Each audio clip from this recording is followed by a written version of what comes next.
Hello friends, എല്ലാവർക്കും നമസ്കാരം. പവിത്രത്തിൽ നമ്മുടെ വാസവനെ കാത്ത് കമലവും മാഷും അവിടെ നിൽക്കുകയാണ് കേട്ടോ. വാസവൻ എന്നെ കാണുമ്പോൾ മാഷ് കൈകൂപ്പി നന്ദി പറയുകയാണ്. എൻ്റെ മകൻ തെറ്റ് ചെയ്തിട്ടില്ല എന്ന് വിശ്വസിച്ചതിൽ നന്ദി. വന്നപ്പോൾ ഞങ്ങൾ ആദ്യം പേടിച്ചു, ഞങ്ങളെ ഇവിടെ കൊടുക്കാൻ വേണ്ടിയിട്ട് വന്നതാണെന്ന് വിചാരിച്ചു എന്നൊക്കെ മാഷ് പറയുകയാണ് കേട്ടോ. അപ്പോൾ വാസവൻ പറയും, അവൻ തെറ്റ് ചെയ്തിട്ടില്ല എന്ന് എനിക്ക് അത്രയ്ക്ക് വേണ്ടപ്പെട്ട ഒരു കുട്ടി എന്നോട് വന്ന് പറഞ്ഞു. അവളെ ഞാൻ വിശ്വസിക്കുകയാണ്. അവളൊരിക്കലും കള്ളം പറയില്ല എന്ന് ഞാൻ വിചാരിക്കുന്നു.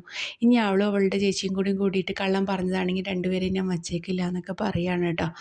അങ്ങനെ അവിടെ നിന്ന് മാഷ് കമലവും മടങ്ങാണ് വാസവൻ്റെ അടുത്തുനിന്ന്. പിന്നീട് നമ്മുടെ വിക്രം കടയിലേക്ക് വീട്ടിലേക്ക് സാധനങ്ങൾ വാങ്ങിക്കാൻ വേണ്ടിയിട്ട് കടയിൽ ചെന്ന് നിൽക്കുമ്പോൾ ഇങ്ങനെ ഓരോ വിശേഷങ്ങളൊക്കെ ചോദിക്കുക. അപ്പോൾ ഒരു ഓട്ടോറിക്ഷക്കാരൻ വന്നിട്ട് പറയും, എവിടെയോ കണ്ട് പരിചയമുണ്ടല്ലോ, സോഷ്യൽ മീഡിയയിലൊക്കെ ഉണ്ടോയെന്നൊക്കെ ചോദിക്കുകയാണ് കേട്ടോ.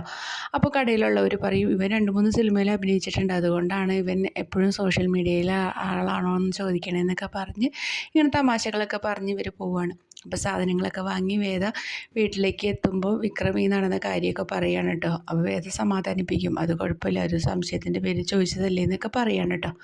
അപ്പോൾ തന്നെ നമ്മുടെ ഗീവർഗീസ് ഭാര്യയും മേരിയും കൂടി വിക്രത്തിനെയും വേദയും കാണാൻ വേണ്ടിയിട്ട് വരികയാണ്. അവർ കയ്യിൽ ഇത്തിരി പോത്ത് വരട്ടിയതൊക്കെ കൊണ്ടുവരികയാണ്. അങ്ങനെ അവർ ഓരോന്ന് സംസാരിച്ച് ഇങ്ങനെ ഒളിച്ചോടി വന്നതാണെന്നൊക്കെയാണ് കേട്ടോ ഗീവർഗീസ് പറഞ്ഞിരിക്കുന്നത്. അപ്പോൾ അവരോട് പറയുകയാണ്, ഇങ്ങനെ ഓരോ വിശേഷങ്ങളൊക്കെ ചോദിച്ചിട്ട് പറയും, ഇങ്ങനെ തേയിലത്തോട്ടത്തിൽ ജോലിയുണ്ട്, പോന്നോളാനൊക്കെ പറയുകയാണ്. അപ്പോൾ അങ്ങനെ വേദയ്ക്കും വിക്രത്തിനും തേയിലത്തോട്ടത്തിൽ അവർ ജോലിയാക്കി കൊടുക്കുകയാണ്. പിന്നെ നമ്മുടെ നാട്ടിലാണെങ്കിൽ നമ്മുടെ ശ്രീകാന്തും വർഷയും കൂടി ചന്ദ്രശേഖരൻ്റെ അടുത്തേക്ക് വന്നിരിക്കുകയാണ് കേട്ടോ. അപ്പോൾ ചന്ദ്രശേഖരൻ പുതിയ പ്ലാനുകളൊക്കെ ഉണ്ടാക്കുകയാണ്. എന്തായാലും നമുക്ക് കാത്തിരുന്ന് കാണാം.